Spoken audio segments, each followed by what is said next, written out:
Thanks for tuning in and welcome to episode 111 of the Run to the Hills podcast. This week, we have a catch up with Trish Patterson and Russell Bentley. We add into the show with a monthly chat from Trish and Russell as they go through their running journeys, hopefully entertaining, inspirational, and knowing Russell may be a tad controversial, but hopefully thought-provoking. The Run to the Hills podcast is sponsored by Chia Charge. What an awesome evening snack, their protein bars, Eddie. Quite often now, I'm kind of mindful I'm not eating enough protein. So yeah, a little protein bar just before I go to bed is good. And I don't know this, actually. There might be some science behind it because I'm not working anymore. So this little injection of protein before bed might be a good time to take on protein. I don't know if there's anything to back that up. But yeah, I'm really enjoying it. The only problem is George is eyeing me up. He thinks everyone's having protein bars before bed now. And I have to tell him, well, George, I've probably done about 2 hours of exercise today, but yeah, he's not my quite eldest, he always has a cup of milk. He has a cup of milk before he goes to bed. And the other night he went to bed, he does the kids do so much sport, and he was like, my legs hurt so much, Mum. He says, you don't know what it's like to be an endurance athlete. Classic. I was like, do you know who I am? I was like, do you not listen to the podcast?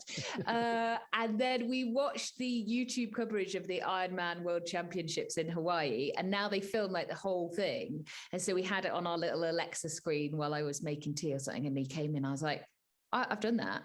And he was like, no.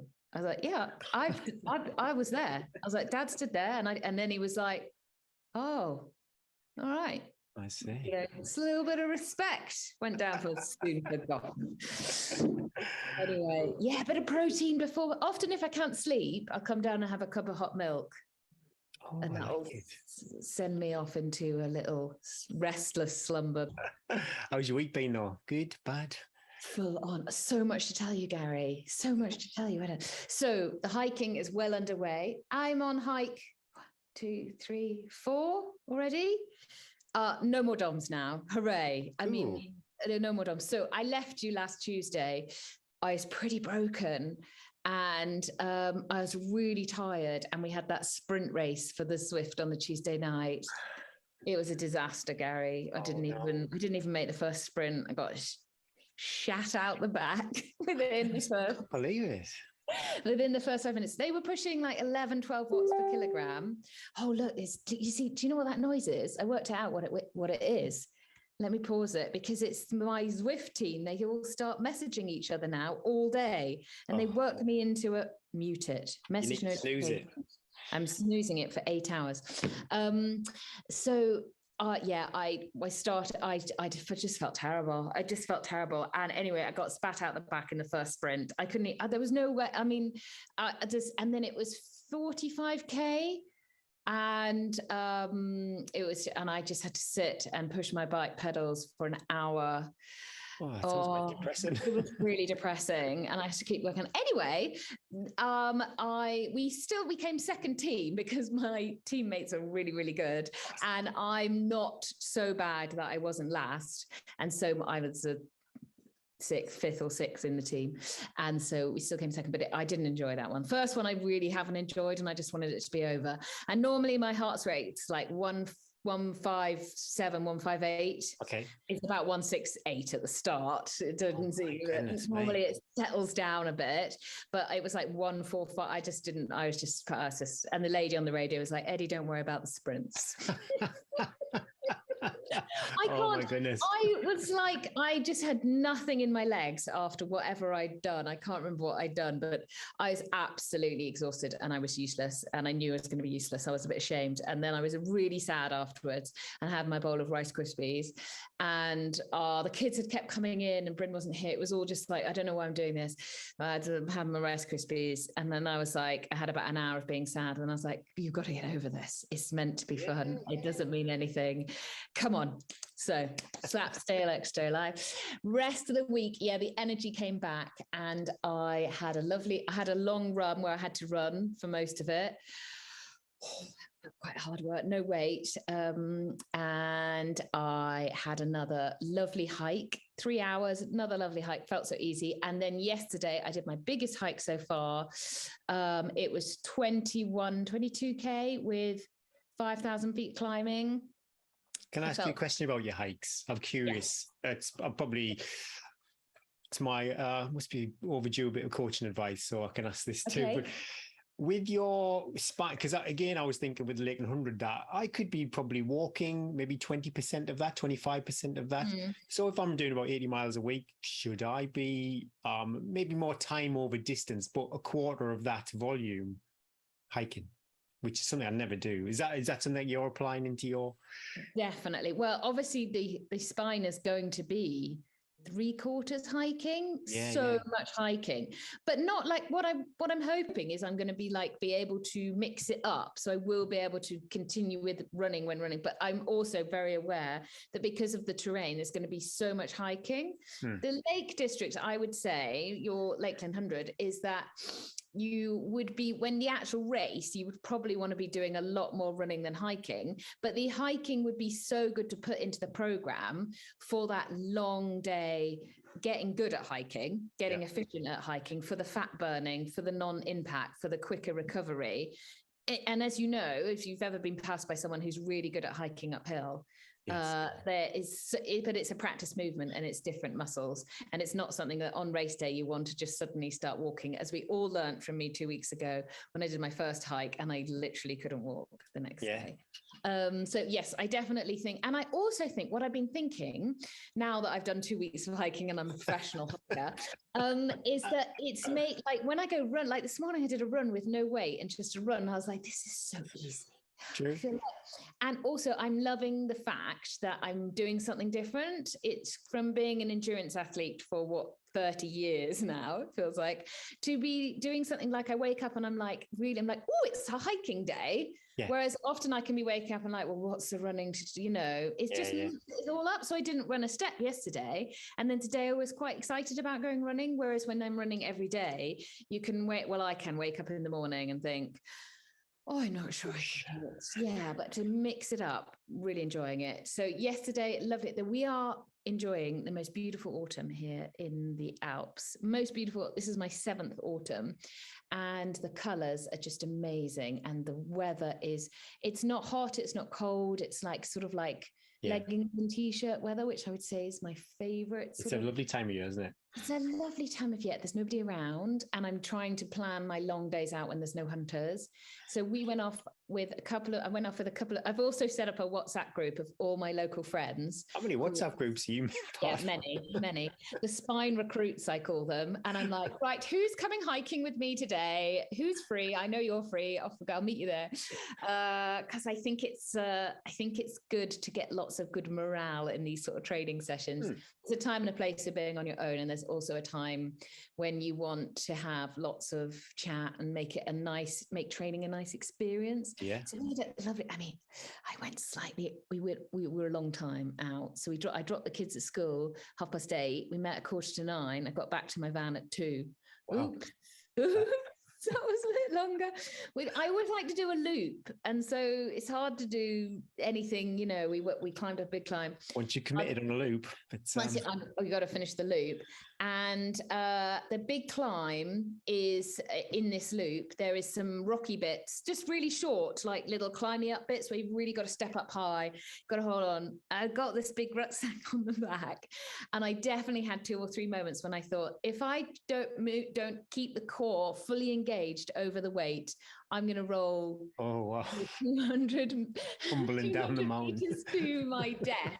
And it was the first time, like, I've got quite used to climbing up stuff, but not with that weight on. I was like, and like really big step ups that you've got to really use your, and then with the extra weight, I had to really like engage, get weight forward, breathe, push up. I was like, can I imagine doing this after 200 miles? I'm not sure I'd get up some of these bits, but I could feel the glutes working. I could feel the strength that I've got there. So I was happy. And this morning, no DOMs, went out for a lovely hour and a bit jog around and felt great. So it feels like I'm getting stronger. It feels like I'm not getting faster, but I am getting stronger. I think that should be that's my new mantra.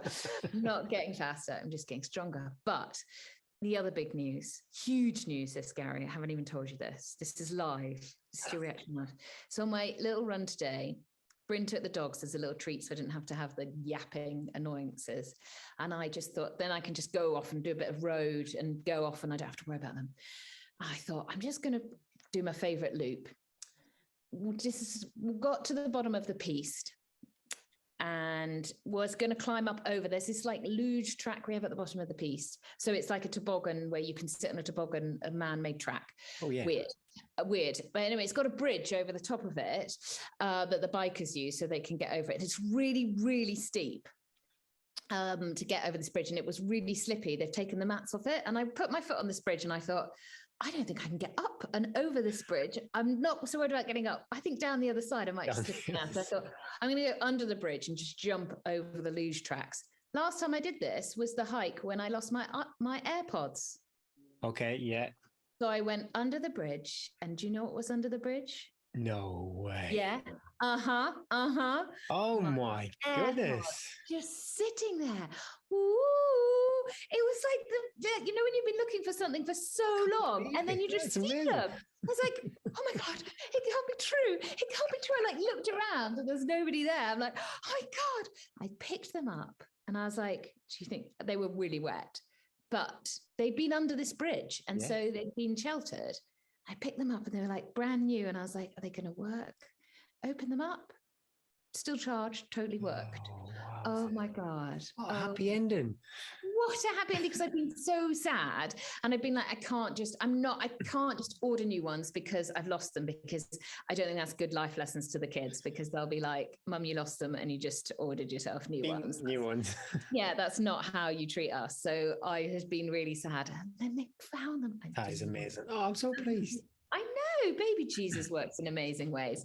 So thank you, baby Jesus. And now the AirPods are back, ready for more Swift Race pay. That's amazing. That is absolutely amazing that they were there. Shows how many people don't enough people go hiking. Maybe not, people aren't as scared of me of the steep bridge of death, and so they all use the bridge of death.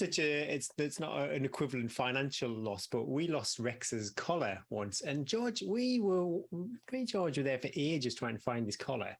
And we just give up in the end. And then as soon as I got home, I got a text message. Oh, is your dog called Rex? And someone had found it. I was like, God damn it. I was there for ages. Funnily enough, on my big hike last week, I followed some hikers who dropped a hat and some Rizzler, what they called those roll-up cigarette things. Oh, yeah. I almost didn't pick them up. I didn't want to litter the mountain. Anyway, they were miles ahead of me, but I picked them up and I carried them all the way up this climb, which annoyed me. I did hand them back to them. They were a bit sweaty and damp, but I chased them up this mountain, got to them, and I was like, that's your hat. And here we go. And then I was teaching the kids about karma, and I was saying, I'm hoping that because I gave those people back their things, that someone might find my AirPods. There we go. Magic. Anyway.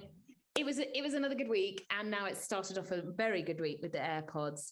Last bit from me was that I was so tired on Sunday. So it was I'm about 18 hours of 20 hours of pretty long hardcore exercise. One thing I'm really focusing on, listeners, super fans, is the fuel, getting enough energy in. I'm just eating like a machine. 2 big meals, like good breakfast, second breakfast, and then 2 big meals a day, plus protein shakes, plus snacks. And I'm holding it all together, being a mum and a working mum as well. So got to fuel the engine. I'm big fueling my engine. But Sunday, so I did my run. I always try on Sunday to just do a run in the morning and nothing else, so that I can be with the family. And we did terrible homework, 5 hours of homework anyway. Then we let the kids watch TV after Sunday lunch, their little treat. And I said to Bryn, I'm just going to go upstairs and just rest my eyes. Just sort some laundry. He knows. Anyway, I shut the door, and this was at 1:00. I woke up at 3:30. Really? Woke up at 3:30. I'd had a proper dream cycle. I came downstairs, they were all outside, playing. I was like, I missed the day. I'm in sleep. It's been a bit cross sometimes, though. If I feel like, oh my goodness, I've so much stuff I should be doing, and No, I never feel good. No, I love it. I always fully embrace the afternoon commute monster. I love it. But I'm going to try and do that again because that really set me up for. And then Sunday evening, Bryn was like, "Oh, I'm tired. I'm ready for bed at like 9." I was like, "I feel great. Let's watch a good movie." Anyway, all going well. No, Swift race again tonight. It's much shorter. It's only 24K, so it's going to be about 40 minutes and it's all up and down and I'll get dropped, but well done, Eddie. Hopefully I'll be able to hang on the second group and the legs won't be as sad. And Bryn is here, so I won't have kids coming in going, "I can't find my wallet, where's my so-and-so?" and me going, it'll be Bryn coming in pestering. It'll be Bryn coming in going, "You've burnt your chips." Anyway, so yeah, there we go. Spine update's done. What about you? You've got lots to talk about. I've had a busy week. Yeah, cross country on. I think the highlight probably was cross country, Druridge Bay. But all in all, for the week, 80 miles, 9,000 feet of elevation, about 16 hours of exercise. I messed up. I didn't do my glutes and thighs strength. I thought you looked a bit droopy.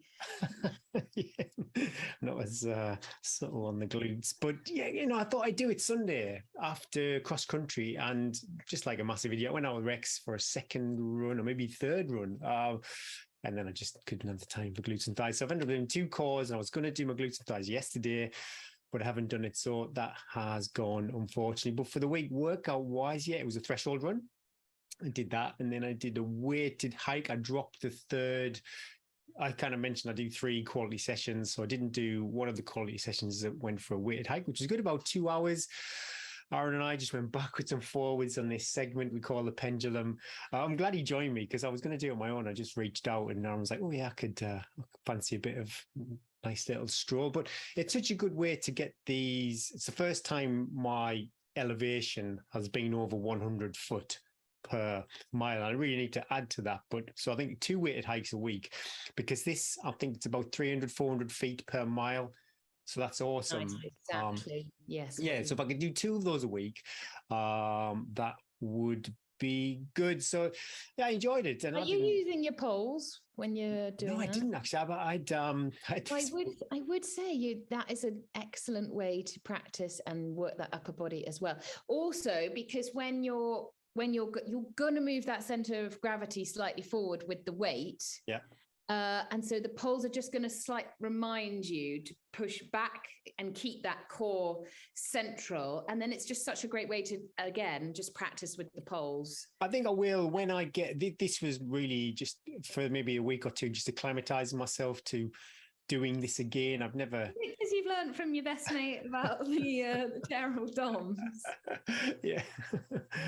But I really enjoyed it. It was nice, a lot more sociable when you go for a chat. So much more sociable, and you can eat and you can chat, and it's just a joy. I think I might just become a hiker. But I think I need to, with these ratios I was saying. So if I'm doing a 16-hour week of, probably about a 14-hour week of running, then if I can get 20% of that in this hike. But I think it's all quite fluid. It's just fitting it, because this was 2 hours. So to drop, it's a long time.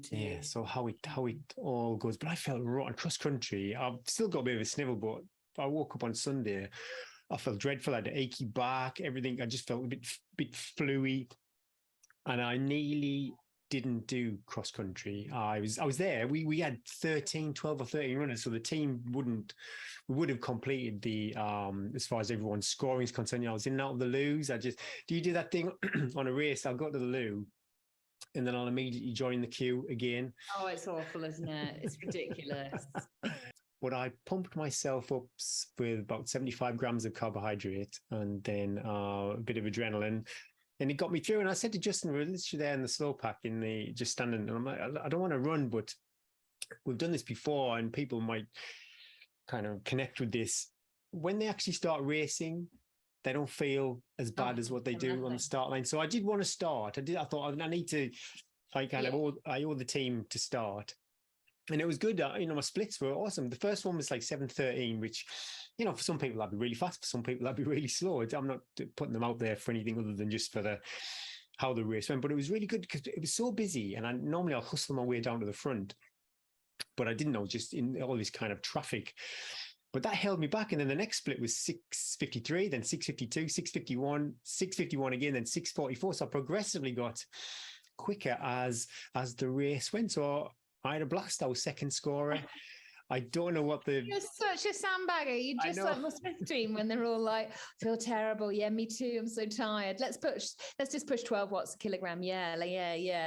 Everyone must be like, oh, Gary, shut up. But normally I'm waiting because I'll go off quick, well, relatively speaking, and then people just kind of drift past me. I only pay attention to the guys from Sedgefield, to be honest. But apart from one guy, Ben, I couldn't catch Ben up, but I went past a few Sedgefield Harriers, which, and now, it was always for Sedgefield just to stay in the second division for cross country because it's a big ass. We're a pretty small club, and I think we're seventh in the league. We finished seventh Sunday, and then eighth on the first fixture. But I think if we can get 6 runners out every fixture, we will stay in Division 2, which will be an awesome achievement for Sedgefield. Good to see, some listeners of the show at the cross country, which is always nice, having a catch up with, having a chat with listeners. And I saw Ali Bailey too, Lakeland 100 Ali Bailey. Is he back running? Yeah, wow. He's been up from the lakes. I've seen his Strava. He's done some big running, and he had a really good, I'm not too sure if it was good as far as Ali's concerned, but I wish I could do the same splits as Ali did for cross country, but it would be the only time. I don't think he's done cross country before. So you always start in the slow pack, and then you get promoted to the medium and then fast pack. So yeah, it's the only time I'll be in the same pack as Ali Bailey. Cross country for me on a Saturday, I always find I wouldn't be fueled properly for an afternoon race. It's a weird time, your lunch. Yeah. 75 grams of carbohydrate 5 minutes before you're going to race. That gets you through. Definitely got me through. But yeah, awesome. I had a good one. Other people having good ones. We've got a heavy Lake District race.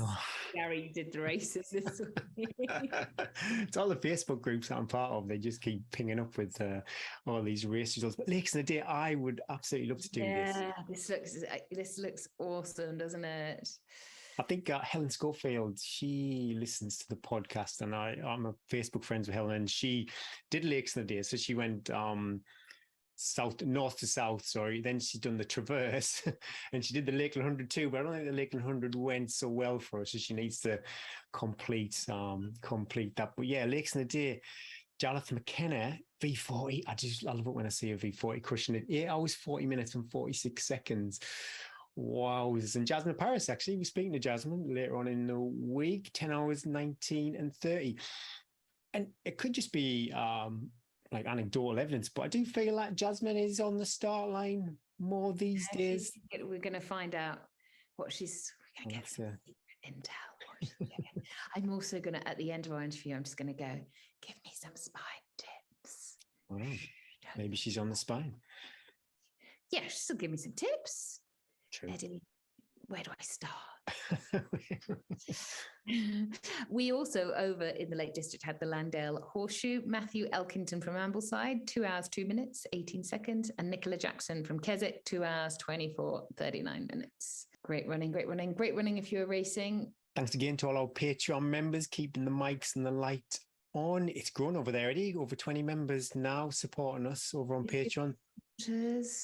Thank you. It's awesome. Yeah, keep your eyes peeled. If we've got any guests coming on that we think would be good for you guys to supply some questions, keep your eyes peeled over there. We are delighted to introduce you to should we call them micro presenters? I think Russell's already trying to shoulder his way in. Our 2 new micro presenters, Trish Patterson and Russell Bentley. You will recognise them if you're a long-term fan of the show.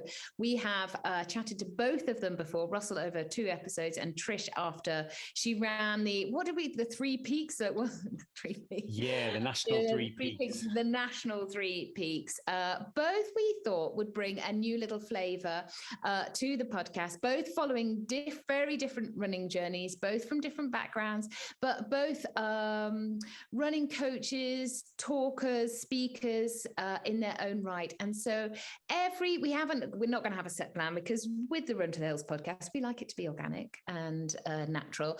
But every few weeks, they're going to send us a little catch up of what they've been doing, how's their running going, and some thoughts, feelings, hopefully some little vignettes of also which might make you think as well, which they've already supplied, and we loved them.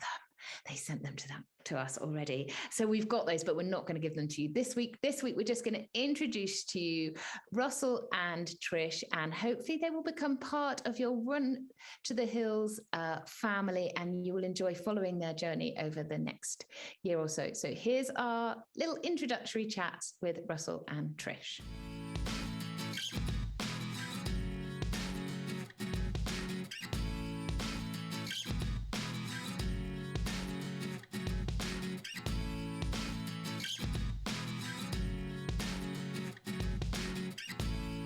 Hi Trish, thanks for joining us today. I think last time you joined us might have been all the way back 98. You and James came on Race Across Scotland, was it? It was a National Three Peaks Challenge. I want to know actually, before you kind of refresh us what you've been up to in the meantime, how are your feet these days? I lost a good few toenails. I had an infected toe for a while, so the toenail completely came off that one. I mean, there's definitely video evidence there, and I've probably sent that to pretty much everyone I know on WhatsApp. So if you're, that's a good one. If you do want to see that, feel free to message me, and I'll send that. That was a classic one, and that was a kind of keep under your pillow. The whole toenail came off type thing. Oh so goodness, that's brilliant. But yes, since then I've pretty much just been recovering and getting back into it, really. So I've only I started getting back into running in August. I've got a really good base month in August of about sort of 230 miles, which is really, really nice. Got some good elevation in as well. And then the kids started school again in September. So obviously we all got colds and tummy back and all that good stuff, you know. So all the weight that I gained from from August, you know, that came up from Three Peaks, came crashing off again. So this month I've only probably done about half the training that I wanted to, but overall I've just started getting back into it again this week, the last week or so. Overall, I generally feel all right, and I feel like I'm on a good kind of step up for the next race, which is the Arc of Attrition in January. 50 or 100? 100, all in. All in. Remind us, have you done the 50 before? Do you know that path? Yes, I did the Arc of Attrition 100 last year, but I didn't have a great race. I had all my family got COVID like a week before. I tested, I hadn't come up as positive. I think I might have just missed the boat on the kind of, I was probably ground zero and had kind of, you know, moved past the positive testing aspect. But I knew I was off, because from about 20 miles, I felt like absolute death. It was horrific. And then I had to, you know, push on for another 80 miles. I remember thinking at 20 miles in, like, oh my God, I feel horrific. Like, I've got another 80 miles of this. It's going to be properly emotional. The horror. It's like the horriblest feeling is feeling like the start of a really long race where you're like, I've got nowhere to go, can't stop. And do you start thinking then, which is I'd just break my leg. I'll just break just a little break. I just want too much. Or shoulder. Just a little trip. Just a little trip. Ants just Land's End. So you did finish with that time. What time did you finish in? Well, I finished in I think it's just over 29 hours. I got my gold buckle, but only because, I mean, it was miserable. The whole thing was absolutely miserable, but I managed to get a grip of myself about from St. Ives, and I saw a couple of friends who were also running it, who came past me, and you know, they looked really strong, which really fired me up. Oh, I thought you were going to say it really you off, because they looked really. I don't like seeing friends go past me on a race. Yeah. But one of them was well, I mean, do you know Antonio Cordino? He's just the smiliest ultra runner you'll ever meet. He's great. So saw him, and he was full of beans. He gave me a good talking to, and but then you know, I was just like, just get this done. So yeah, I managed to kind of pull it together to get in under that time. But it was just emotional. I mean, the key thing about it was just the exhaustion. I've never felt that exhausted before, and it was from so early on. I think it probably was COVID. It must I felt really rough. Presumably, if all your family had COVID, did you have a crew, or were you by yourself, or? So I had a couple of good friends come and crew for me.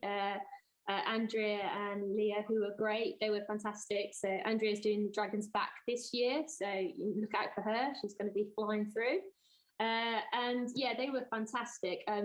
Really, really good. They were also took part in the row around Britain. So they unfortunately it didn't work out due to weather. They had to come in and be rescued due to all the storms and stuff. But I mean, fantastic bunch of girls, and worked really, really hard. So yeah, they didn't cut me any slack. Yeah, I was going to say, they were like, yeah, that path you're on, we are in that sea, so you stop reminding and keep on. Are they coming back for a return crew event, or different crew this time? So different crew this time. My partner and a really good friend of mine who's along for the ride as well. So I've got a couple. I've got a good crew again.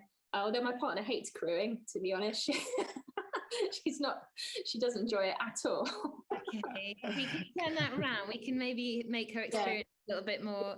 I mean, his partner does enjoy being dragged to the opposite end of the country. No.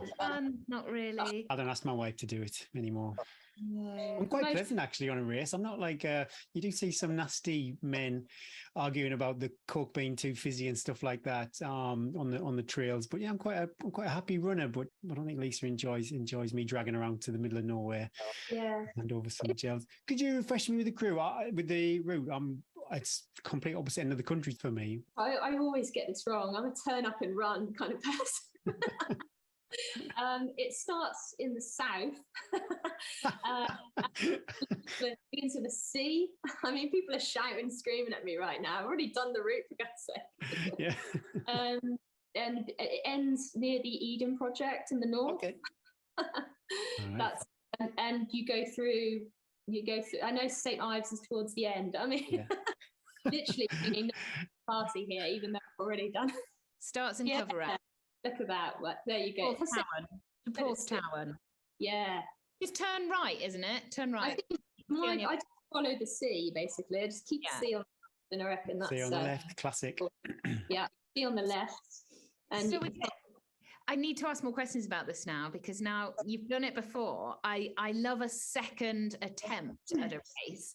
I never personally do a second attempt because I don't want to ever revisit normally the site, the scene, the battle scene. Are you gonna, because I don't feel you had a fair shot at that, because we can blame COVID for a lot of that.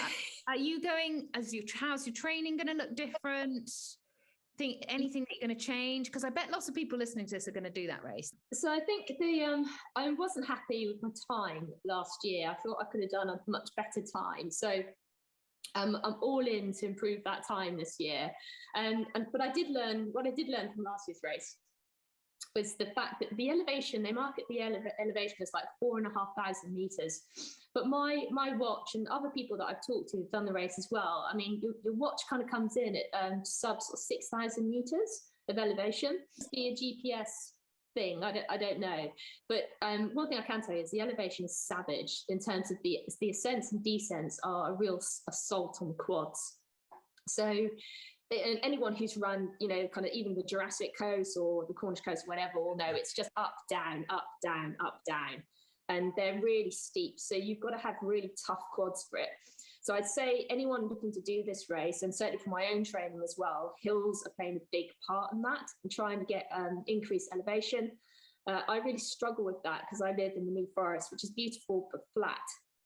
So that means I have to then drive somewhere to get those hills in. So I tend to go to the Jurassic Coast on the weekends and midweek just to the closest big hill I can find and do that. But if you're going to do the arc, you definitely need to get hills in a training program. If you're not doing not massive hills, I think I worked out like the biggest hill is like 300 feet. Yeah. But it's just endless up. Kenyan Hills is going to be your session of choice, of up, down, up, down, up, down. Yeah, it's getting those hills in is really, really important, and building up that quad strength. So if you're doing, in terms of the strength sessions, mine are very, getting good squats in, lunges with weights, that kind of thing, I would say is really important. Any kit bits of change that you might make? Trainer choice, anything like that? So I did the arc last year in my Scots shoes, and they're Scots Ultra Track ones, and I love those shoes because I've probably had them a good couple of years now, and they still look brand new. And I've done loads of races with them. Like they're the most robust shoes I've ever. Yeah, mine have never fallen apart. But they're quite lively, the one Red Rocks, from what I hear.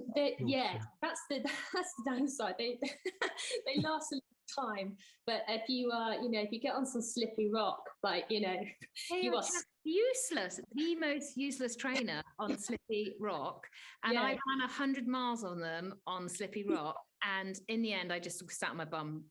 I was like, my bum has better grip than the Scott. Yeah. But they're so comfy, like dry trails. Oh, yeah. They are a really robust shoe. So it's a real shame that the grip isn't better, because in terms of sustainability as well. I mean, fantastic shoe. But I think I'm going to look at I've just ordered a pair of Akimas, the Scarpa Akimas, which apparently are fairly comfy and have a pretty good grip. So I'm going to test those out when they arrive. And that might be my shoe of choice, potentially. Scarpas are everywhere at the moment. Everywhere I look, I know. They're doing a great job. Social media. Ambassadors, aren't they? No. Ambassadors are earning their money. Yeah. Yeah, you're right. Not yet. You never know. Give them a try. If they're rubbish, I'll tell you. Yeah. And what about then? What does the rest of the year after the arc? Anything before and anything? Yeah. So A race next year is Dragon's Back. Oh, the arc isn't even the A race. Holy smokes! No, so the arc is the B race. But the whole everything's focused on Dragon's Back this year. So I'm going to be doing lots of breckies. And did you volunteer at the Dragon's Back this year? Yes, I've got some good intel. I've volunteered for the last 2 years now. So I've done the camp. I volunteered at the camp part and at the sport points. So I feel I really know the Dragon's Back now. And Aura events are, fantastic as well. It's they really are swept up in terms of what they do. It is a fantastic event. But it's really interesting, particularly as an athlete who wants to do it, to see what that environment's like from the other side, and you can see actually statistically as well, the people who have volunteered previously have a much greater chance of surviving. That's really interesting. Yeah, it's a good word, because as with all of those events, Cape Wrath and Dragon's Back, you just need to survive the first few days and get yourself in it, and you'll be okay. Like once you're in, my husband says, a rude expression, something deep. Once you're in that deep, you'll know it. So I'm sure it's an army expression. Once you're in that deep, you're in it, and that's what you have to do. But I think people get scared when the first few days, when they're like, no, I can't do this. This is too much. And I don't know whether you think that's like a lack of preparation or a mix, or the environment, or a mixture of everything. You must have seen it like firsthand, and often probably been as well. I bet you had sweepstakes like they're not going to finish. I do generally think you can tell, and obviously when people come, I love it all, so I do genuinely want everyone to get through. Like I couldn't be more enthusiastic than everyone there. Anyone who's been on Dragon's Back the last 2 years will probably they'll be like, oh god, is she oh my goodness.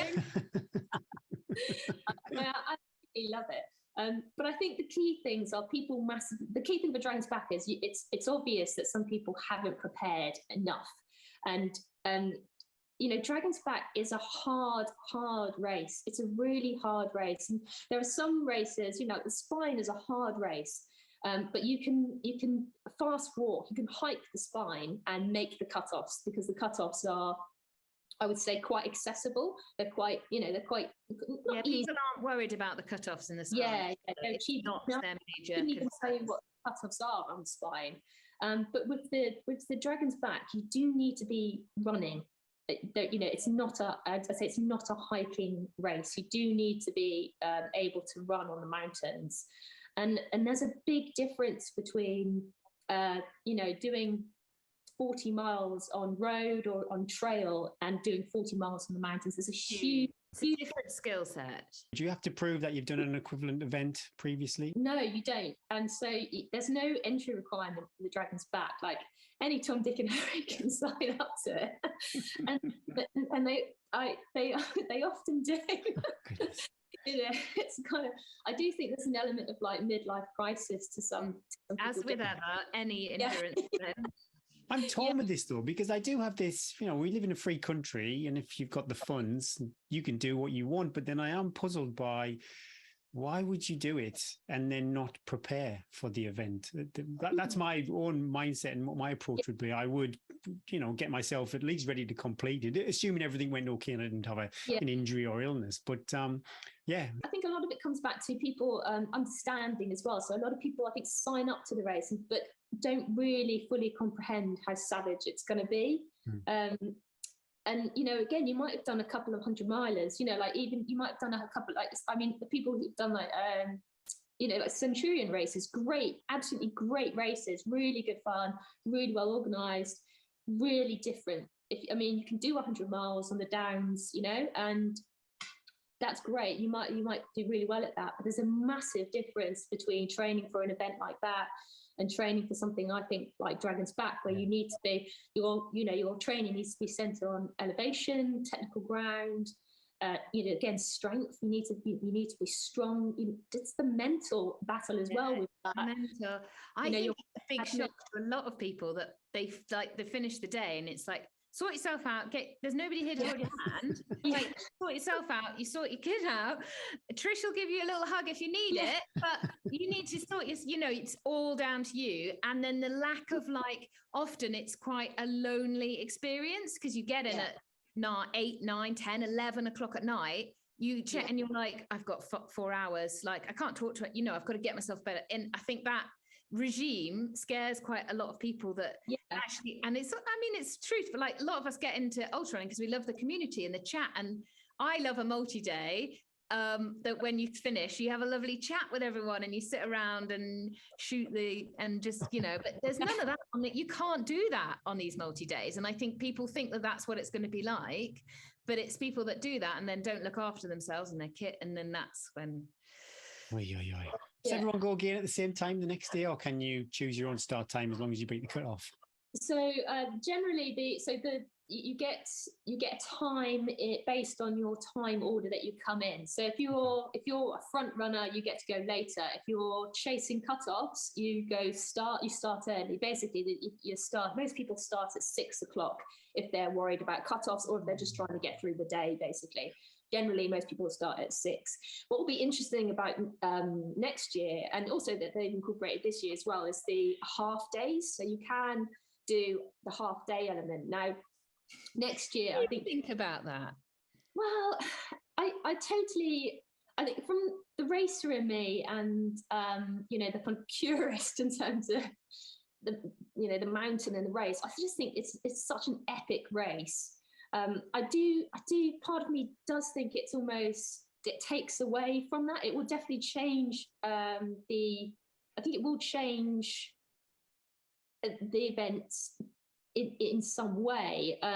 Will it change it detrimentally? I'm not too sure. I think that it will really come out next year because they're giving out trophies next year for people who have done the half day.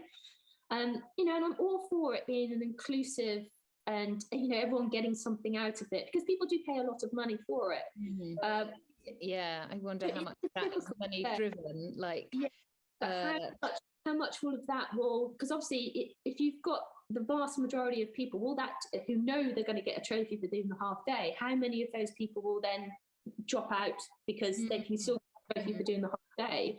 And how does that change the dynamic of the camp? And it will change the dynamic of the camp, because what I've always liked about those races is like, if you're like in the top 10, you get back, the camp's empty, so you get like the first chips and you get clean, and then slowly your tent numbers dwindle because you open the they've gone, runner number 3, I never saw her but I heard her, and she's gone, like all that that will go. If I can imagine like on a, thinking of it as a not friendly, not very nice way, be a bit annoyed if people would like in those penultimate days, you're absolutely exhausted and people are like chatting and hanging around. When you're in the thick of it, would you really notice? Would you really care? I'm not sure. Like, I think if you're in a tent with people who are doing a half day, for example, one of the days, I can't remember what day it is, obviously because I pay no attention to where I am,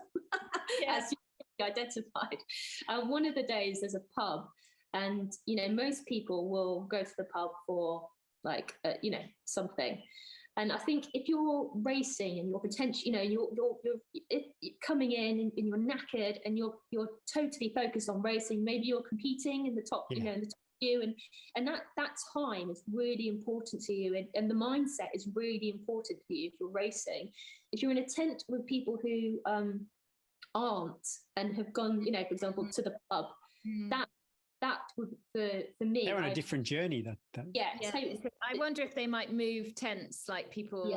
If they might move. Tents, because one thing I will say about it is I do not doubt they will have learned a huge amount from last year, and having worked on the event for the last 2 years, I would say there's nobody I've met in running like Shane, who takes on board ways to improve things. So I do not doubt, because the team have already highlighted a number of areas to kind of compensate for that for next year. And if those aren't ironed out in time, which inevitably there's always things to iron out, I don't doubt they'll then get on top of those next year. So they are constantly looking to improve, and I don't doubt they will, because they're a really great team. They're really keen to make it the best it is for all of the athletes they've got, and I think that's really awesome. But there'll definitely be a bit shaking out with it, I think, for sure. We'll have to get the stories of somebody that's done the half dragon journey and see what that like. It will be nobody in my tent, that's for sure. We're all in. It'll be like, you keep everyone staying, we're all in this together. But we've already got our tent for next year. Oh, I love it. Cool. Volunteers together, all in We've got 10 rules you must finish. Unless you sleep next to me, and then you can go on day 2. I'll get to know you, and then you can go and I can spread out a bit. Trish, we can't wait to follow your journey. So many exciting B. I can't believe you called it the Arc of Attrition B race. Can we look at that again? Because that terrifies me. Good luck with getting back to training and keeping healthy. Maybe just keep a mask on at home to keep away from the kids. And then one comes home, you hear them sniffling, and you're like, oh, here we go again. We've just got healthy. And you come back. Or you pick up someone else's kid and they go, I was sick last night. And you go, oh. Yep. Thanks for that. Great. Yeah, we can't wait. How exciting to follow your journey. You haven't mentioned all the races, but we'll leave that for you to do in the future, of all the other races as well that you've got planned. Don't overdo it in the comeback trail, and we'll speak to you soon. Yeah, take care. Thanks for coming on, Trish. Cheers, guys. We are delighted to welcome back Russell. Some epic episodes. The only episodes we've ever had to have both toilet and tea breaks, episode 73 and 74. Shot back there. Even if you listen to them again, they're great podcast gold. So we're not going to go deep. Well, we are going to go deep into Russell's history, but we're going to catch up what he's been up to since then. Fresh from a smoking fast 223. We think it's smoking fast, but he's already whining about his Hi, Russell. How are you? What have you been up to? Hi, Eddie. I'm good, and thanks for having me back on the show, guys. Big fan still. So And I approached Russell to come back on, and he's like, big fan, long time listening. Big fan. And I had some of those Chia Charge thingies that you sent me after being a guest last time. Still picking out the chia seeds, but very nice, I have to say. Still dream about them. Tell us most recently, what are you fresh off? So last time I spoke to you, we'd done I did the Winter Paddy Buckley, and then I went and I recce'd the Dennis Rankin round. That's right. Yeah. In Northern Ireland, so I've got family there, so I went and stayed over there, and it was it's a beautiful round, and I was really enjoying that. And then there was the Wrexham Marathon coming round again, which I had DNS'd, did not start the year before because I'd put my back out, so I had some unfinished business with it, and I turned up to that, and 3 weeks before I'd got COVID. And I was laid low for about 8 or 9 days. It hit me pretty hard. I was having these dizzy spells. And then I turned up to Wrexham Marathon with like a free swing, really. I wasn't really sure how I was going to run. Hadn't run all the races in the build-up to give me an indicator of my fitness. And I actually did really well. I ran a 2:22, and I ran it pretty much on my own. And it's quite windy, and there's no support, there were no fans out there or anything. So that changed everything for me at that point. I was like, wow, okay, that was my second fastest ever marathon. I hadn't really trained that specifically for it. I'd been out doing like Dennis Rankin stuff, and it wasn't ideal conditions. So I was thinking to myself, well, London is in autumn this year, and I've got 6 months. I could really have a good crack. So although I ran 2:23 at London, and ostensibly it sounds good, I came 31st, and it's all nice. And I was really happy it didn't slide down a plug hole in the way that it might have if I tell you what happened. But it wasn't really the progress from a 2:22 that I would have liked to have seen after 6 months of, quite hard work. I don't need to tell you guys, I train pretty hard. So I was hoping to see something better than, I could have just left it at Wrexham and not bothered with the 100-mile weeks for 3 months or whatever. So what actually happened was training was going really well. I was ticking off all the boxes, all the metrics, all the measurements. It was all looking really, really good. And the day before London Marathon, I picked up a tummy bug. I don't need to go into all the gory details. I know you guys like the gory details, but I ended up losing quite a lot of fluid and calories. And I got on the weighing scales the day of the race and I'd lost 4 pounds. Okay. And that's 4 pounds you really don't want to lose. So rather than,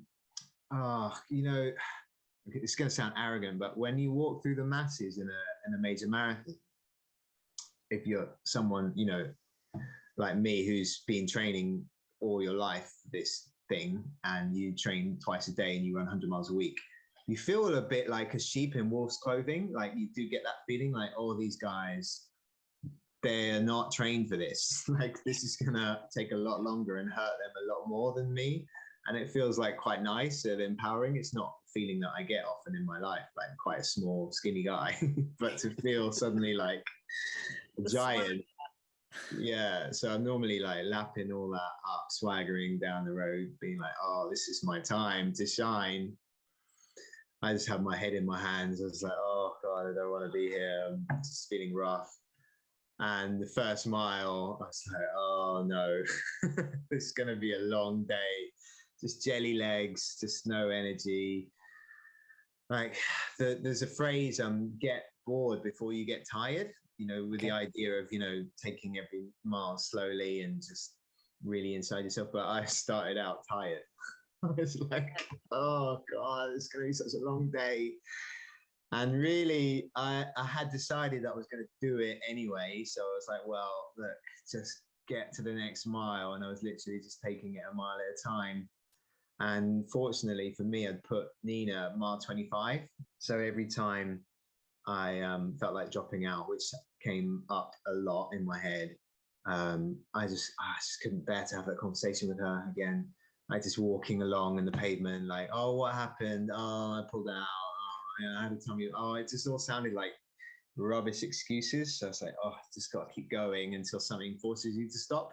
So I was actually really proud that I managed to finish under those circumstances, because I was feeling very crampy because, I'd obviously lost a lot of fluid, and I was also feeling the tummy bug thing was not resolved. So the last 10 miles, there was decisions to be made where I was like, I could probably run a minute quicker here if I just opened up. If you just unclenched. I'm so famous in London, like everyone knows me. Yeah. I just didn't want to do that in front of everyone. I'm like, oh, I was just gonna make a mess, smell like shit, and run not a PB anyway. So I had to clench for the last 10 miles. So that slowed me down a bit.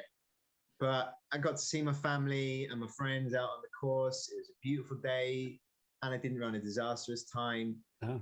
And and sometimes that's you get questioned, and you get challenged in ways you're not expecting, and that is what is amazing about the marathon. So it just takes one day, one thing to go wrong. I would have loved them just to move the marathon a week down the line for me, and it would have been fine. But that's just not how it goes. So there it is. I've tried to sum that up. Yeah, the kids seeing you like not seeing you on that pavement walk. Dad does not quit. You got dealt a crappy hand, and they saw you like they won't really get it now, but they will. We're not quitters, are we, Mum? We don't quit when it's tough, and when they get when things go wrong, they get moved from the A team to the B team, or they don't get. I'm like, well, it doesn't life lessons. I will be there though at the school gates going, what are you doing? Move my kid back in. But no, you're right. And my little girl brought the medal in to show and tell today, and that's all the important stuff. Awesome. So, and I do remember that, and it was a lovely day out there. It is always an awesome event, and we were all in the pub afterwards. And yeah, I'm still having trouble sleeping. I'm still not over the tummy bug, but I'm really glad that I turned up and had a shot. So that was that's what I've been doing since I last spoke to you guys, really. Before a big event like this, I don't want to talk to people, especially with COVID still lingering around. I'm super sensitive to who I talk to, who I touch, where I eat, and everything like that. So what was your build up to the marathon? I was trying to be really, really clever, and it kind of backfired a little bit.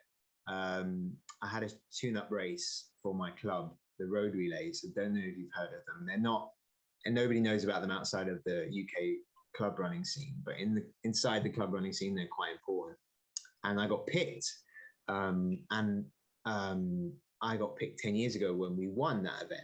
And I was the only remaining member who'd been picked this year, who'd also been in that 10 years. So it all meant a lot to me, but nothing to anyone else. Oh yeah, I get that. Well, it was very nice for me to be 10 years still in the game and still fast enough to get considered. Still got it, Daddy. Yeah, got it. Great. And it's a great sharpener. It's 3 miles as fast as you can, so it really gets your legs ticking under you. But that was down in London, and because the trains are just an absolute nightmare here, I just thought, well, I'll stay down in London. So I stayed with my parents, and unfortunately, it was in the family. That bug had been knocking around all week. So although I was like going to the expo with like this massive industrial, I saw the mask, yeah, on the trains with the hand sanitizer. You're a human and you interact with other humans, and sometimes things just don't go your way. And it was just one of those. So you've done everything you think you can. I was avoiding the stress of the train travel and, having to do more journeys back and forth from London. So I thought I'd made the best decision. That was just a week out. Yeah. Yeah, but it's okay. It wasn't a disaster. It could have been a 2:33 or a 2:43, or I could have pulled my calf, or I could have ended up on the Portaloo. So it could have been worse. Yeah. At least is it a meme? I never know how you pronounce it. If you did relax and lose dignity on the mile, you'd have been famous on the internet for all the wrong reasons. All the wrong reasons. How are you feeling now? Like, what are we? We're recording this on Tuesday, so we're only like 2 days post marathon. Often the post marathon blues how on reflection now, what are you thinking? Are you thinking I'm done with the roads, it's over, or are you thinking I'm hungry for more? Well, yeah. I mean, we drove back to North Wales. It's a 6-hour drive, and I managed to pour my heart out to my poor wife. Oh, your poor wife. Is she like nowhere to go? Long suffering and had enough. Saying to her, I did all this for you. And she's like, what?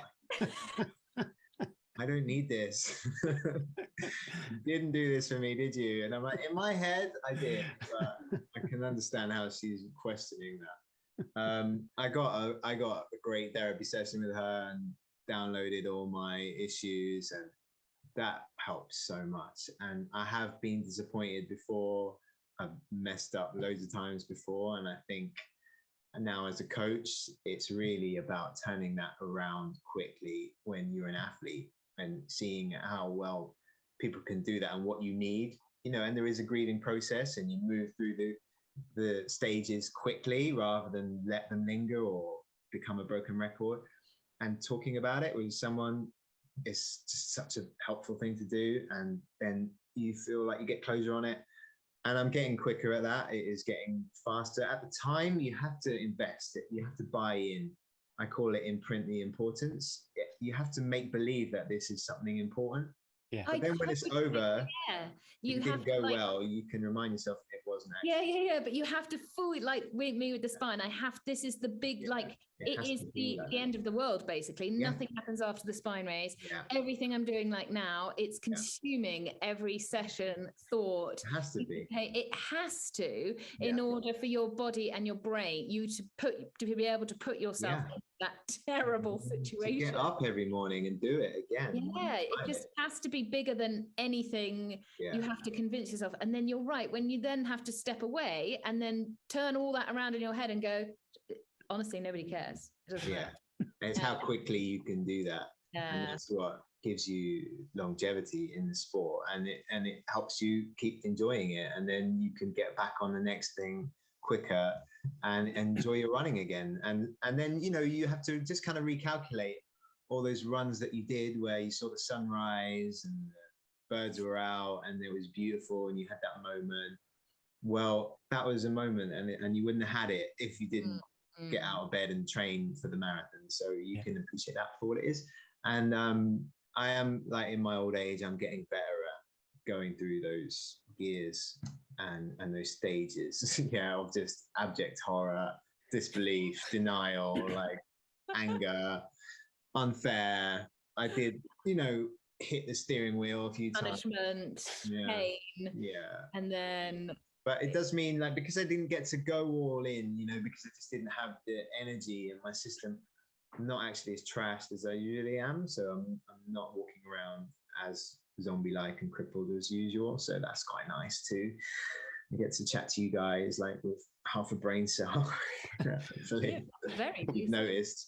What does your recovery look like now? Do you find it hard to step away from that dedication, or are you quite good at kicking back? Yeah, I've always been good at that, Eddie. Like, I'm naturally very lazy. It does take a lot for me to get on board with training again. And when I have a week off, I can take a week off. There's so much trash to watch at the moment. There's Lord of the Rings, Game of Thrones, new Star Wars. Bake Off. Lots of catching up. I was just talking about the new Star Wars. Like 20 years ago, Russell, so not a recent release. These are the new ones.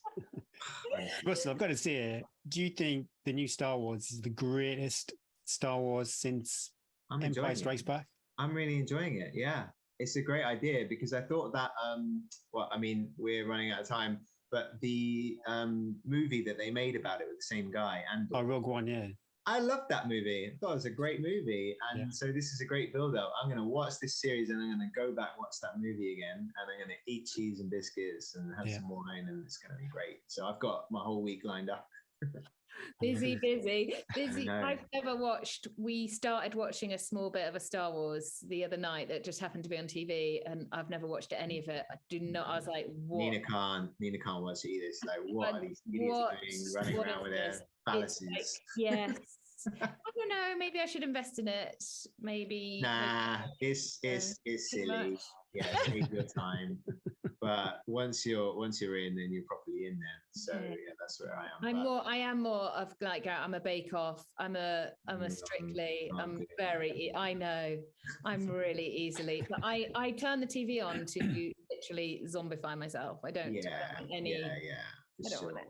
Yeah. And actually I've got some really good books to read that I've been looking forward to. And, you know, I'm just not, when you're in full training, you're just in bed by 9. And you haven't got the, like, when I'm not in full training, I can speak French a lot better. I can do so much stuff much better because the brain is not just constantly in this fog of like, oh my God, I've got another, I've got, all I can think about is my next session. Yeah, it's always hanging over you. It's hanging over me and I'm grumpy until I've got it done. And it's nice to step away from my God. So actually, you're making it off your shoulders of like, you don't need to. You're right in the thick of it now. I know I am. And I'm like, oh shoot, I've got another 13 weeks. When you're just starting it and you're like, I've only done week 1 and look at me. We were laughing because my kids have just watched Back to the Future. And I said to Gary, I look like Doc from Back to the Future. Like, I literally, my hair, all I can do is keep 3 kids alive, 2 dogs alive and do training. That's quite a lot to do. It is quite a lot. Very important stuff. You are not a fan of carbon plated shoes. So do you think you were the fastest V40 non-super shoe athlete? I was the fastest non-super shoe athlete, I'm pretty sure. So I'm going to take that. Yeah. So I basically won another marathon. Was it just an orgy of vapor flies on down? There was a lot of high stack shoes, let's say. Yeah.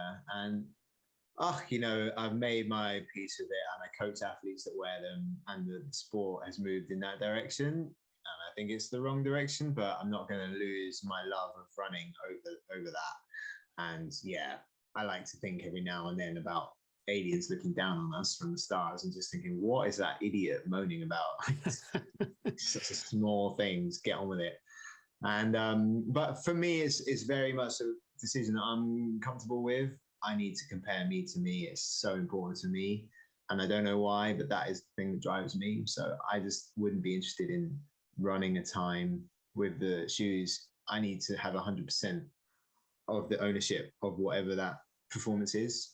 And if I even have to give 0.5 or 1% away to the shoes, I'm not prepared to do that. That's just me. That's just where I am with it. But I also think they look cooler as well. It's a heavy flex on the start line, Russell. I think I came 3rd vet 40, and that's something else that I don't pay any attention to. Do you not? Do you like I don't like all the age group stuff, but I do think like a vet, like being able to just keep going, you young whippersnappers, I still got it. It's like, so I have mentioned it, so obviously it is there, but when I'm in the race, I don't think about that stuff at all, because you give in and you're giving yourself out. Well, it's okay because I'm the old person, so you could can't think like that at all. So I don't think to myself, oh, well, he's wearing better shoes than me, or, oh, well, he's younger than me. I can't even consider that, because then you're just taking yourself out of the race, and that's the reason you're lining up with other people. Otherwise, you just go on a time trial on your own. So but I was 3rd. I think Kenenisa Bekele, one of the greatest of all time, he won. Yeah. He got the vet record, 2:05, so slightly in front of me. Just look at it. It's probably just he's having more breakfast. Yeah, it's probably his shoes. We're not going to ask you like what's next, because you're going to tell us that in the next few weeks. We want you to carry on processing the marathon. Great. Okay. I will say that I love watching somebody who commits to a training plan, and watching you run 17, 18 miles every morning from dawn when you were on holiday was so inspirational to me, because for a fellow parent, seeing somebody else who gets up, fits it in, and then has to get on with the day. I did sometimes think, I wonder how, I don't think his Lilo flex was as good as mine in the pool, perhaps, for the rest of the day. Yeah. But huge kudos for putting yourself, massive training block, committing to that, whilst also setting up your business and then dealing the cards that you dealt with. And we look forward to seeing what the next few months hold. But rest up this week. Enjoy. Thank you very much, team. All right. Well, it's always a pleasure chatting to you.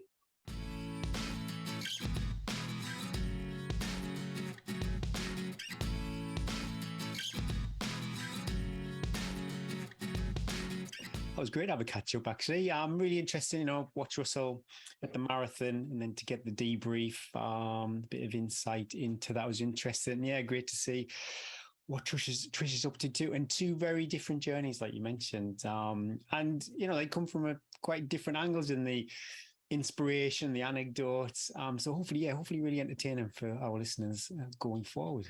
We have some winners. Our Super Sapiens competition. I really enjoyed this one, reading everybody's big bonks. We love the big bonks over here. Do you want to read your winner first and then I'll read mine? Nicola Marie got my vote, and bear with me, I'll try and get through this. My first marathon, February 2020, was meant to be a lovely scenic run up the Northumberland coast with sections on the beach and sand dunes. I've run up there, Nicola, and I was absolutely sandblasted. Druidge Bay, I remember one in particular time was just it goes down. It's kind of goes down in marathon club folklore history. Every time you entered the beach for that section, you just got sandblasted by 80-mile-an-hour winds, and the sand was just really, really painful. But yeah, Northumberland coast sections on the beach and sand dunes. However, there was a storm with 80 miles per hour headwinds, gusts for the last 2/3, meaning I was battered by hail and sand constantly. Yeah, I feel the pain. It took me a lot longer than I thought, but I still stupidly decided not to take on extra water and snacks at mile 21 aid station, as I was, quotations, almost there. Being a trail marathon, it was 28 miles. By mile 25, I was walking cold and having a massive energy slump, and I passed a sail sat on a rock. I ended up shouting at the sail after it growled at me coming past. I'd taken this as the sail judging my inability to move faster than a snail's pace. After a few minutes of shouting, other people were coming, so I continued my slow walk to the finish, where I corrected my fuel mistakes with 4 Krispy Kremes and a McDonald's. 10 out of 10 would do it again. Oh, wow, Krispy Kremes and McDonald's. I love that even though she had a horrendous experience, she's like, do it again. Yeah. And never learn. You never learn. Mine is Richard Bulmer. I mean, here we go. I'm going to read it. My reckoning is a picture of Bert, who's his Yorkshire Terrier, on the beach. He's supplied a picture, who always seems to need a snack to keep his glucose levels up. Alongside my bonk story might just give me a chance. Well, you were right, Richard. We love the picture of Bert. 'Twas the 200th mile along Hadrian's Wall. Oh, my sweet Lord. On my summer spine journey, it was 3 p.m. and I was completely gone. I was being overtaken at every juncture by what appeared bouncy fellow spiners. I realized I hadn't stopped for proper food breaks since morning. I felt the cutoff time at Bellingham was slipping away like a Roman guard being chased by a fearsome Celt. I hear you. I love that. It was off with my rucksack and a 20-minute break with a Chia bar, a prepared pasta bowl, and a bottle of cola. As I stepped back on the trail, I started to creak my ailing limbs into action. I met 3 other spiners and we headed onto the forest paths in a slow trot. At the time, the speed felt like Kipchoge, although it may have been more like a Roman centurion after a night on the mead. A heavy theme going on here. I arrived into Bellingham at 6 p.m. in a raging storm and to the loveliest checkpoint with hot food and tea by the barrel. The moral of my tale is I need to have the eagerness of Bert, with pictures supplied, and to always be on the lookout for a snack. Oh, I love the story. I loved all the. You tell me a bedtime story. That was awesome. Yeah. So well done, Richard Bulmer and Nicola Marie. Slip into our DMs, and we shall get you your Super Sapiens goodies sent to you. And we'd love to know when you do get them how they've gone. Yeah. Any feedback? I think people would really like that on the Facebook page as well. So a bit of homework for you as well. Get those patches on and let us know any findings. I was being quizzed on Sunday about Super Sapiens. I've had quite a few messages about people asking me about, people asking, is it true what you say on the podcast? Like, I'm like, yeah, we don't lie like. I don't like dripping in product and being paid to stay. Why do we do it, Wendy? Why consistently? And even people who've been running for a long time still cock up their fueling still, but it's something that's really interesting, like with the hiking, is like how much I can eat and how much I need to eat. And I still, like, even yesterday I ran out of food. I was like, the desperation when you're patting the sides of your pack going, I always have something left. I must have something left, but it's hard to sometimes get right as well. And also the brain is so powerful, isn't it? The brain is so powerful to tell you, you don't need that, you'll be all right, you can run to the end. And it's nearly always in the closing stages. I changed backpacks yesterday and there was no snacks in it. Luckily I got home fine. Jeez, close. As soon as I realised, my brain was like, "You're hungry, Gary." As soon as I realised there was nothing on me. As soon as I just start feeling a bit grumpy and a bit low, I'm like, stuff your mouth full, Eddie. Right, coming up. What we got coming up? York Marathon this weekend, which I've done York Marathon quite a few times. I've always heard good things about York Marathon. I love it. It's funny. The first time I did it, I thought it was really flat. So I'd say to everybody, "Oh yeah, it's super flat in this marathon." And then the second time I did it, after I'd recommended it to loads of people, I was thinking, it's actually not that flat. So there's a real kind of midway, I think, between 13 and about 19 miles, I think. There's two big out and backs.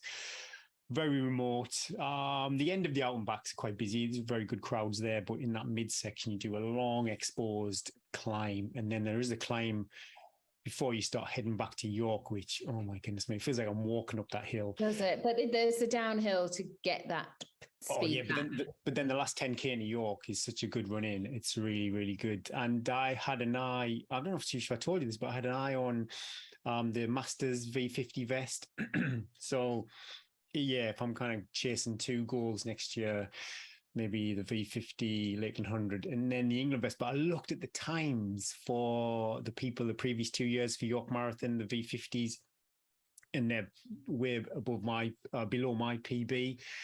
But the times before COVID, this is I'm not too sure if it's a COVID thing or not, but so the last 2 years have been pretty competitive, but the 2 years previous, I would have had a chance of you've got to be in the top 8 of your age group to get the England vest. Okay. So there's a chance I could do it if those people turn up. So I'll be keeping an eye on the results this weekend to see what the trend is. Okay. Like your odds. I back you, Gary. Whatever, I back you. We've also got the Centurion Autumn 100 going on down in the south. Great little, talking of out and backs. 4 out and backs. It's based at the village hall. You're not allowed any crew, but you can have paces in the last, I think it's the last couple of legs. And so it's basically 4 spurs of 25 miles with the final one, your swan song going into Reading and back out again. And a big shout out to Bezzy, friend of the show, Debs Martin Kansani, who's towing the line for the Autumn 100 as well. Good luck to anybody doing any races this weekend. Let us know how you get on. There's the Backyard Ultra too. They've got the big world champs. Where is that? Oh, wow. I don't know. I just saw on Paul Wilson's timeline because he is representing England. So best of luck, to all the home nations.